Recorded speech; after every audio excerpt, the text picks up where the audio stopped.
I am obsessed with Ariana's new album, Eternal Sunshine, and given its success, so are a lot of people. But I've noticed much of the discourse around this album is on uncovering the truth behind her relationships, rather than comparing it to the movie it's directly referencing. Ariana has said herself that this album says everything and nothing at the same time. We can see an example of this straight from the intro. The first lyric is, "How can I tell if I'm in the right relationship?" For Ariana, this could relate to her recent divorce and the cheating allegations, and I want to stress allegations because you don't know what's true, with her Wicked co-star. But Eternal Sunshine of the Spotless Mind asks this same question. Two people fall in love, fight, erase each other from their memories, and then meet again. Would you say they're destined to be together or destined to fail? How can you tell if they are in the right relationship? This album is Ari's response to the drama, but her truth is hidden within a fictional concept. This is just like the movie's disorienting memories, which make us question what actually happened and what is a mental projection of their relationship. So instead of guessing what she did or didn't do, I'd rather talk about the creative ways her music mirrors the movie. I don't know if she really intended all of this, but these 13 tracks can just as easily be the story of Joel and Clementine as much as Ari's own love life.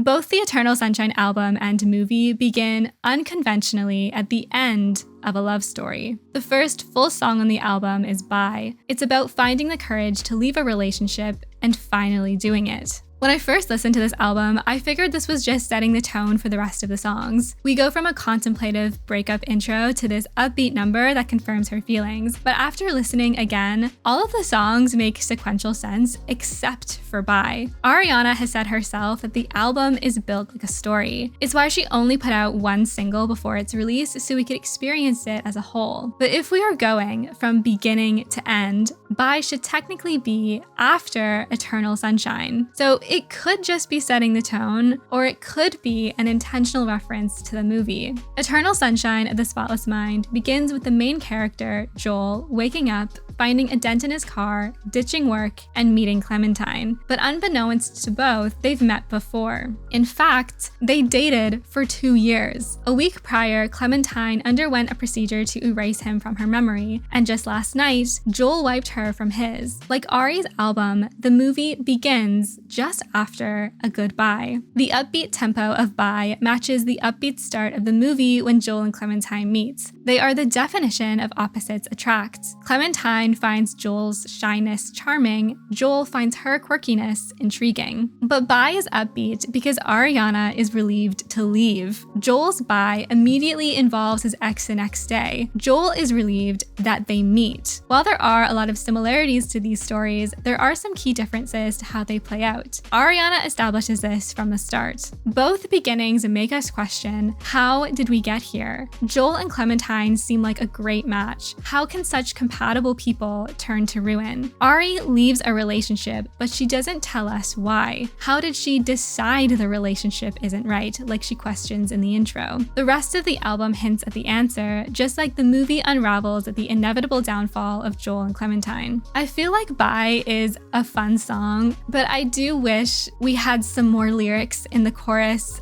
But for the plot, it's fine, I will accept it. After the beginning, the album and movie rewind to the lead up before the goodbye. The song Don't Wanna Break Up Again reveals the first set of problems in a relationship. Ariana sings about crying as her partner turns up the TV, ignoring her. She's unable to rely on him for reassurance or comfort. She calls the relationship a situationship. They are no longer as committed as they once were. In the movie, we cut to the previous couple days before Joel erases Clementine. When trying to apologize to her after an argument, he finds her with another man and learns she erased him from her memory. Feeling betrayed, he does the same. Then we're launched into his memories of her as they are erased, starting at the end of their relationship, working backwards. Like the lyrics in Don't Wanna Break Up Again, Joel and Clementine struggle with cyclical misunderstandings. Clementine is hot-headed and escalates every disagreement, but Joel often shifts the blame onto her rather than take accountability for baiting and insulting her. In their final fight,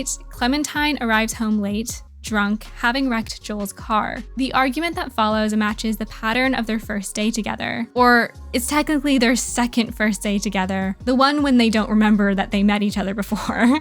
In their fight, Clementine calls Joel jealous because she went somewhere without him. Joel's avoidant personality does make him codependent on her for excitement. On their first day together, she takes him to stargaze on ice, and even here there is friction because he's afraid of the risk, but does end up enjoying it. Joel continues to rely on Clem for adventure, which irritates her by the end. However, Clementine's free spirit means she doesn't take life seriously enough, like when she dismisses Joel's car wreck as minor. Also in their fight, Joel accuses Clementine of cheating, but without any evidence. He makes a similar but less extreme judgment on the train, calling her nice. This offends her because he assumed something about her without knowing her. Joel is also too passive. From the beginning, he sees Clementine sneak a drink but doesn't voice his concern, nor does he in the rest of the movie. He just lets his resentment build until the penultimate blow-up. All the warning signs of incompatibility are there from the beginning. The longer they are together, the more extreme the cycle of chaos becomes. When Ariana says, I have to say the PG version of this, because I don't want to get demonetized. When she says, I don't want to mess with your head, it's breaking my heart to keep breaking yours again. The repetitiveness of this, I don't want to keep breaking your heart or break up again, recognizes a cycle of unhealthy patterns, just like Joel and Clem's constant fighting. The cycle also seems to be about life. No one wants to break up and start over again after thinking they found the one. This looming thought leads to breakup avoidance. So how do you react to the bad? What is worth working through? In her song, Ariana describes one-sided attempts to fix the problem, therapy, blaming her codependency. There are only weak attempts from the other side. In the movie, Clementine impulsively chooses to forget rather than work through their issues. Joel buys her a gift to reconcile with her, but then also chooses to forget to spite her. Both avoid working through their problems, which leads to bigger problems. A healthy partnership takes effort from both sides to work successfully. It also takes self-awareness from both sides to stop a toxic cycle that's inherent to their personalities. Next, Ariana and Joel experience their wake-up calls. On the album, Saturn Return Interlude is a spoken word snippet of Diana Garland, a retired astrologist. In it, she's referencing Saturn's wake-up call effect when a person turns 28 or so, which lasts 2 years, according to astrology. This is relevant to Ari since she's now 30, and much of her relationship drama occurred in the past 2 years. Saturn return is a time that forces you to reevaluate life, take responsibility, and make changes that serve you better. This comes right after a song about avoiding reality. This is also the only song on the album that is not all lowercase. So not only does it talk about change, it represents a visual change as well. For Joel's wake-up call, he experiences the first memory of Clementine he wants to keep. Because before the awful moments at the end, there were beautiful ones. He's shared adventures with her, is inspired by her, and is carefree with her. He didn't consider what he would lose by forgetting all of her. He tries to stop the procedure, but can't. Ariana realizes she wants to gain freedom. Joel realizes he doesn't want to lose Clementine. Ariana's song Eternal Sunshine is probably one of my favorites on the album, and is also the most obvious reference to the movie, clearly from the matching title. It has the same overarching theme as the movie, but a different conclusion. One aspect of the song is about truth, which can't be rearranged unlike the memories in the movie. With lines like, "You played me like Atari," and "Now we play our separate scenes," the lyrics reveal an affair, and that both lead separate lives while technically still in a relationship. Ariana sings how now she'd rather forget the pain and move on rather than work it out, which she tries to do and don't want to break up again. This song, after her Saturn return, is her breaking point. It mirrors Joel's initial hurt once he learns the truth about Clementine. The only difference is he can follow through with forgetting. Through the process of erasing his memories, the movie questions whether it's better to forget pain than remember it. Does a spotless mind with no bad memories experience the bliss of eternal sunshine? The movie says no. With no pain, there's no learning. If you can't remember your mistakes, you're doomed to repeat them. All memories, good or bad, are valuable and make us who we are. And actually, forgetting the good might be more painful than remembering the bad. But in her song, Ariana says the opposite. Maybe forgetting and moving on is better. Calling her ex her eternal sunshine could mean that she would choose the procedure if it existed. She mentions wiping her mind, and she has a desire to feel painless, at least at this point, and we're gonna circle back to this later. The music video for We Can't Be Friends directly references the movie, but also with a different ending. Though it is still a painful process, she is happier without the memories of a previous relationship. Forgetting gave her the freedom to move on and to discover a path that is healthier for both parties. Both the song and movie also explore fate in opposite ways. The repeating lyrics at the end of Eternal Sunshine express wanting to rewind a toxic cycle, but it's impossible. The relationship is destined to fail. But in the movie, Clementine and Joel still find their way back to each other after the procedure. Rewinding and erasing their memory doesn't erase their attraction to one another or their impulses. It doesn't change their fate of finding each other again. The ending shot of the movie loops 3 times, indicating that Joel and Clementine are destined to repeat this cycle, and who knows if it's a good thing. Does this mean that they will fall into old patterns, that they will erase each other again, or that they were always meant to be together? Ariana, on the other hand, avoids this completely by saying goodbye for good. I love this song so much. I think it's so beautiful, and I love how it seamlessly flows from Saturn Return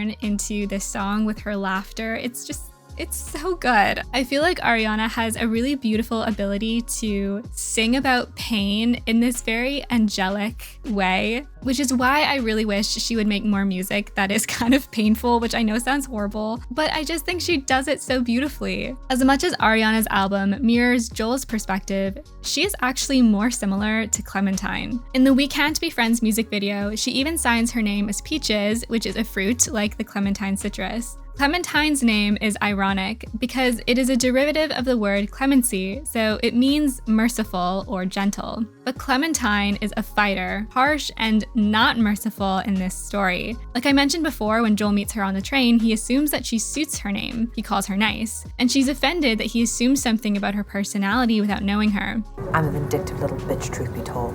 This is really important because despite a misleading name, Clementine never hides her truth from Joel. Clementine is the most vulnerable in the relationship. She calls herself an open book. She tells Joel her childhood trauma and her fears of being ugly. Ariana also sings about revealing all her demons and lies in Eternal Sunshine. And this is a complete coincidence, but it's so funny how Ariana's last name Grande means the opposite to how petite she is. Clementine is also a so-called manic pixie dream girl, which is a movie term for a quirky girl who falls for an ordinary boy and brings excitement into his monotonous life. She makes potato people, breaks into beach houses, walks on ice, and is anxious that she won't live life to the fullest. But unlike most manic pixie dream girls, Clementine is self-aware. She straight up tells Joel she won't complete him, which makes her more realistic than a generic trope. I wouldn't describe Ariana as quirky, but she is a larger-than-life pop star. Both Clementine and Ariana could be seen as extraordinary in comparison to their partners. This is intoxicating for Joel. He falls for Clementine because she's a lively personality who shows genuine interest in his ordinariness. Perhaps it's this uniqueness, the celebrity or the quirky personality that their partners start to dislike about them. In Don't Want to Break Up Again, Ariana sings about being too much for her partner and crying before a big day. This might allude to her partner not understanding fame in the way she needs him to. Perhaps her partner grows to find her emotions and neediness annoying, and she feels like a burden. Similarly, near the end of the movie, Joel lists all of the things he initially loved about Clementine as annoyances. Her orange sweatshirt that caught his eye when they first met, he grows to hate, even after he lovingly nicknames her Tangerine. He says her personality is a ruse, even though she tells him when he asks her out that she can't save him. He also grows to hate the colored hair he used to compliment. Recognizable hair is actually one of the biggest similarities between Ariana and Clementine. Ariana's ponytail is a signature of her pop star persona and has evolved throughout her career, marking each era. Clementine is also defined by distinct hair, but instead of style, her hair color marks the passage of time and evolves through their seasons of love. The fresh green is the springtime when they first meet, the bright red is their passionate, love-filled summer, the autumn orange is the beginning of their arguments, and the sad blue is the winter they break up and erase one another. Ariana's ponytail is not her real hair, it's part of her celebrity costume. Clementine also recognizes that her hair is a large part of her identity and even makes her unrecognizable sometimes because of how often she changes it. She also says, "I apply my personality into paste." Knowing that Clementine was insecure about her looks as a child, perhaps changing her look so much now is because she's still insecure. In an interview with Saxang, Ariana describes struggling to separate real-life Ari from pop star Ari. Despite seeming like they both have everything figured out, they both struggle with defining their own identities. We can also draw some similarities to the song "The Boy Is Mine." According to that same interview, this song was really just included for the fans who loved her leaked song Fantasize, which I still don't know why she won't release it. It is a really great song. So "The Boy Is Mine" really is just a fun bad girl anthem, but even still, it's Clementine who approaches Joel both times they meet, at the beach in the spring and again on the train in the winter. Joel is passive and Clementine is immediately possessive. He even calls her intimate because she, quote, borrows some of his dinner for herself, taking ownership of his space. Clementine is also sexually forward, mirroring Ariana's Supernatural, a song about physical intimacy, which is also another bop, I must say. Clementine is more than happy to go there with Joel upon first meeting him. This isn't explicit in Ariana's album, but Clementine's qualities are attractive and dysfunctional. But part of this dysfunction is exacerbated because of the person she's with. Joel feels cheated because she doesn't live up to his expectations, but his expectations are fantasy. Clementine isn't perfect, but she's always honest about who she is. He just doesn't listen. In the middle of the album, there are 3 songs about public perception: True Story, Yes and We Can't Be Friends. All 3 songs can be interpreted as misunderstanding a person or situation because of a limited perspective. There are no tabloids in the movie, but Joel is given a new perspective by reliving his memories in the third person. In True Story, Ariana accepts the negative, false narrative that is placed onto her. If everyone assumes she's a bad girl, why not play the part and give them what they want? In Joel and Clementine's relationship, they each blame each other for the relationship failing. Joel accuses Clementine of sleeping around, which there is no evidence of. Clementine accuses Joel of jealousy that she went out without him, but it's fair that he's mad that she wrecked his car and drove drunk. They each make the other the villain based on their assumptions rather than what's true. The chorus of True Story is about needing love instead of lies, which is exactly what this relationship needs too. Without understanding each other, they both contribute to the volatility of their relationship and end up becoming the villain their partners accuse them of. They each do the unthinkable to each other. In We Can't Be Friends and Yes and, Ariana sings about ignoring the hate because people are judging a situation they don't fully understand. In other words, you can't judge something accurately unless you have all the information. This concept relates to the character Mary. Mary is a young receptionist at Lacuna, which is the memory erasing company, and she has a crush on the head doctor, Howard. She idolizes what he does for the world and believes erasing the bad memories gives people a second chance. She views babies as lucky and pure and adults as tarnished and sad. At one point, Mary impulsively kisses Howard. His wife catches them, and Mary calls it a one-time mistake. Disappointed, the wife tells Howard to tell Mary the truth. This isn't the first time. Mary had her own memory erased of the previous affair.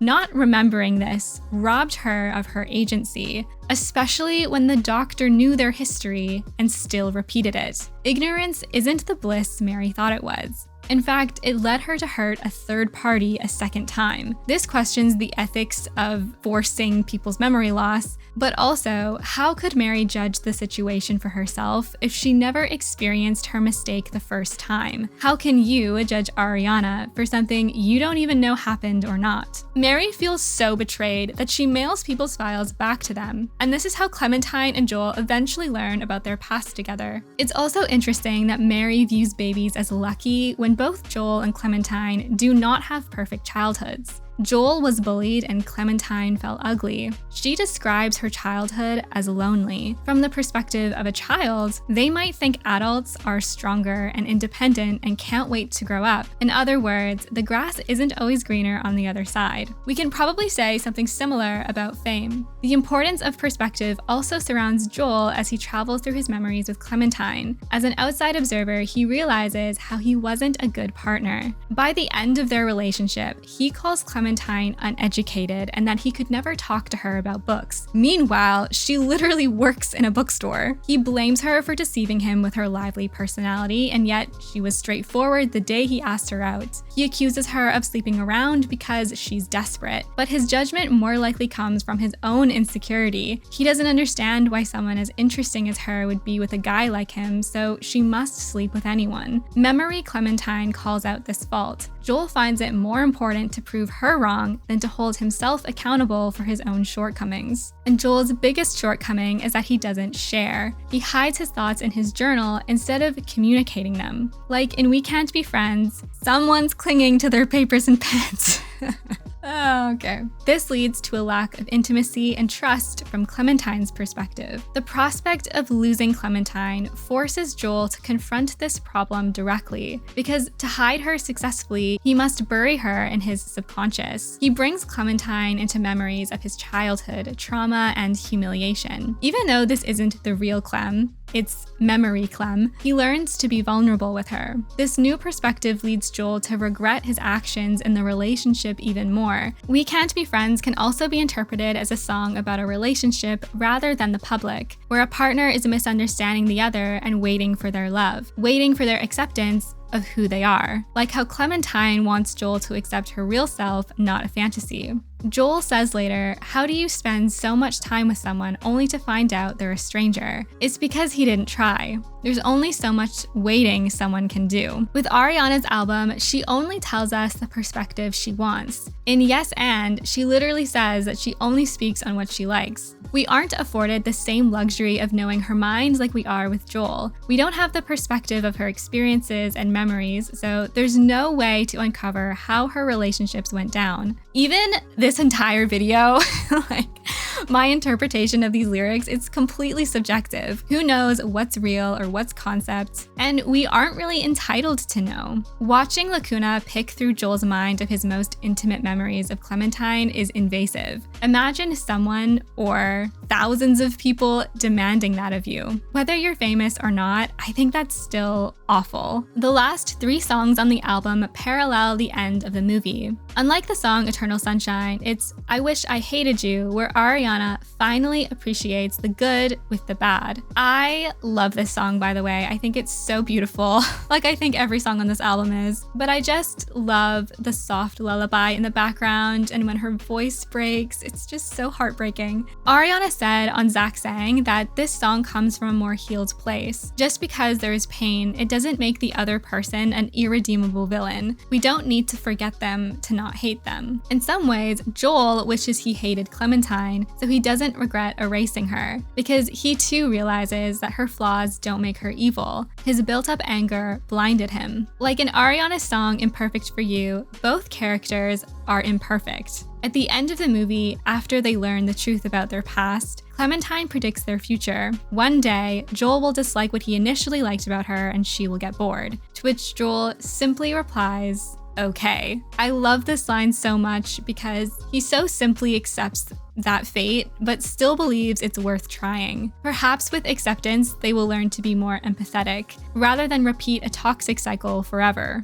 In contrast, Ariana breaks the cycle of a toxic relationship but falls into another imperfect one. This time, the imperfections piece together better. By the way, if you have not listened to the acoustic version of this song, I highly recommend it. I actually think it's better than the original one on the album. In her final song, Ordinary Things, she answers her question at the beginning of the album. How can you tell if you're in the right relationship? The answer is when just spending time together is enough and comfortable. In Joel's final memory of Clementine, which is the actual first day they spent together, Clementine breaks into a beach house and he leaves because he's scared. Reliving this memory, he wishes he stayed because he would have had one more memory with her. He would have had more time. Joel's fear of spontaneity and vulnerability limits him from living in the present. When the house crumbles around them, there's nothing he can do but enjoy what's left, learning the lesson too late. Ordinary Things also says that with the right person, even the ordinary things are extraordinary. When Clementine forgets Joel, she begins a relationship with Patrick. But Patrick works at Lacuna.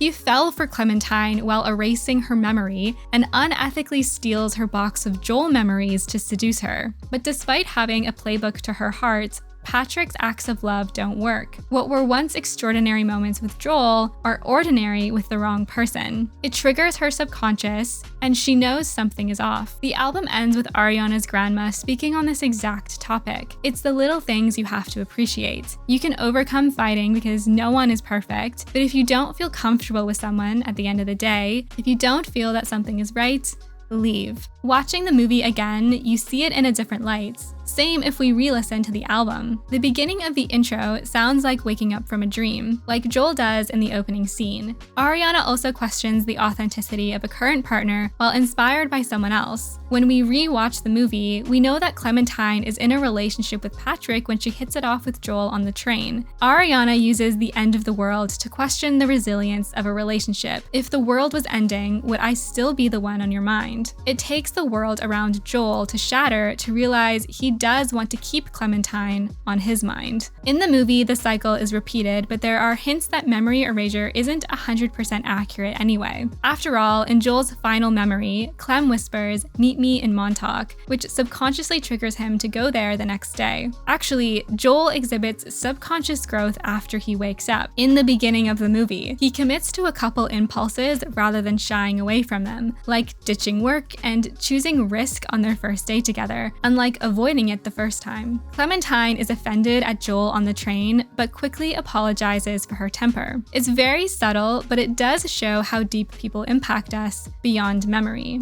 Throughout the album, Ariana gives credit to her partner for trying and mentions parting ways amicably. This growth is there from the beginning. She recognizes the bittersweetness in goodbye and mentions kissing each other goodbye and don't want to break up again. You can also hear the word David, I think it is, when Joel walks by the beach house Clem broke into when they first met, as if his subconscious remembers when she asked him to masquerade as the owners, David and Ruth. I could be hearing things, but I swear I hear hidden words in Ariana's songs. I really love this album. I am so happy she's finally prioritizing lyrics and story. I mean, the lyrics are still not the greatest, but compared to her past songs, it's so much better. I feel like a lot of her previous albums are just made for the radio. I'm also so glad she chose this artwork for the official cover. I really don't think any of the other ones fit the vibe at all, really, but this one is beautiful. The next time we will be talking about Ariana is Wicked later this year. Be thankful no one is erasing your memory tonight. I hope you have a good night and thank you so much for watching.